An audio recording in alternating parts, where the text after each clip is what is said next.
കേരളം തദ്ദേശ തിരഞ്ഞെടുപ്പിന്റെ ചൂടിലാണ്. ഗ്രാമപഞ്ചായത്ത്, ബ്ലോക്ക് പഞ്ചായത്ത്, ജില്ലാ പഞ്ചായത്ത്, മുനിസിപ്പാലിറ്റികൾ, കോർപ്പറേഷനുകൾ തുടങ്ങിയ തദ്ദേശ സ്വയംഭരണ സ്ഥാപനങ്ങളിലേക്കുള്ള ജനപ്രതിനിധികളെ നമ്മൾ തിരഞ്ഞെടുക്കും. കേരളത്തെ സംബന്ധിച്ചിടത്തോളം തദ്ദേശ തിരഞ്ഞെടുപ്പ് പലപ്പോഴും ഒരു സെമി ഫൈനൽ പോരാട്ടമായാണ് വിലയിരുത്തപ്പെടുന്നത്.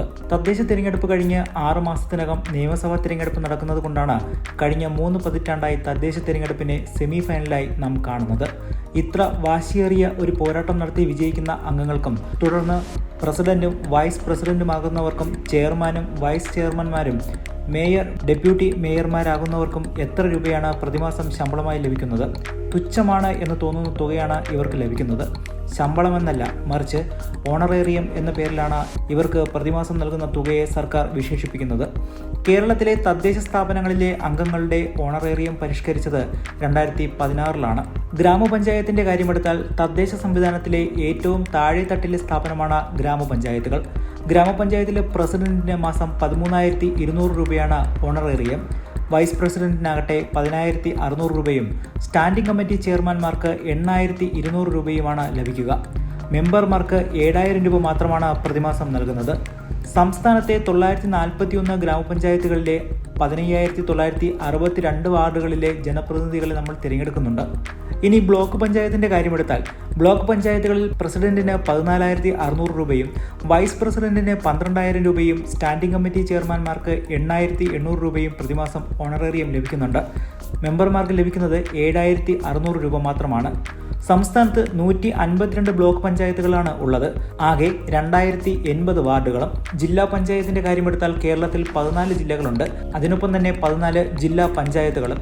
തദ്ദേശ സ്ഥാപനങ്ങളിൽ ഉയർന്ന ഓണറേറിയം ലഭിക്കുന്നത് ജില്ലാ പഞ്ചായത്ത് പ്രസിഡന്റിനും കോർപ്പറേഷനുകൾക്കുമാണ്. ജില്ലാ പഞ്ചായത്ത് പ്രസിഡന്റിന് പ്രതിമാസം 15,800 രൂപയും വൈസ് പ്രസിഡന്റിന് 13,200 രൂപയും സ്റ്റാൻഡിംഗ് കമ്മിറ്റി ചെയർമാൻമാർക്ക് 9,400 രൂപയും മെമ്പർമാർക്ക് 8,800 രൂപയുമാണ് ഓണറേറിയം ഈ ഇനത്തിൽ പ്രതിമാസം ലഭിക്കുക. സംസ്ഥാനത്ത് 86 മുനിസിപ്പാലിറ്റികളും അതിൽ ആകെ 3,078 വാർഡുകളുമുണ്ട്. മുനിസിപ്പാലിറ്റികളുടെയും കോർപ്പറേഷനുകളുടെയും വാർഡ് മെമ്പർമാരെ കൗൺസിലർ എന്നാണ് വിളിക്കുന്നത്. മുനിസിപ്പാലിറ്റിയിൽ പ്രസിഡന്റും വൈസ് പ്രസിഡന്റും ഇല്ല. പകരം ചെയർമാനും വൈസ് ചെയർമാനുമാണ്. ചെയർമാന് 14,600 രൂപയും വൈസ് ചെയർമാന് 12,000 രൂപയുമാണ് പ്രതിമാസം ഓണറേറിയം കണക്കാക്കുന്നത്. സ്റ്റാൻഡിംഗ് കമ്മിറ്റി ചെയർമാൻമാർക്ക് 9,400 രൂപയും കൗൺസിലർമാർക്ക് 7,600 രൂപയും ലഭിക്കുന്നുണ്ട്. സംസ്ഥാനത്ത് 6 കോർപ്പറേഷനുകളുണ്ട്. തലസ്ഥാനമായ തിരുവനന്തപുരമാണ് ഏറ്റവും പഴയ കോർപ്പറേഷൻ. 1962 കോഴിക്കോടും 1967 കൊച്ചിയും കോർപ്പറേഷനുകളായി നിലവിൽ വന്നു. നീണ്ട 30 വർഷക്കാലത്തിന് ശേഷം 2000 കൊല്ലവും തൃശ്ശൂരും കോർപ്പറേഷനുകളായി. 2015 കണ്ണൂരും കോർപ്പറേഷനായി ഉയർന്ന് ഈ ക്ലബിലേക്ക് യുവാവായി കയറി വന്നു. കോർപ്പറേഷൻ മേയർക്കും ജില്ലാ പഞ്ചായത്ത് പ്രസിഡന്റിനും ഒരേ ഓണറേറിയമാണ് 15,800 രൂപ. ഡെപ്യൂട്ടി മേയർക്ക് 13,200 രൂപയും സ്റ്റാൻഡിംഗ് കമ്മിറ്റി ചെയർമാന് 9,400 രൂപയും കൗൺസിലർക്ക് 8,200 രൂപയുമാണ് ലഭിക്കുന്നത്.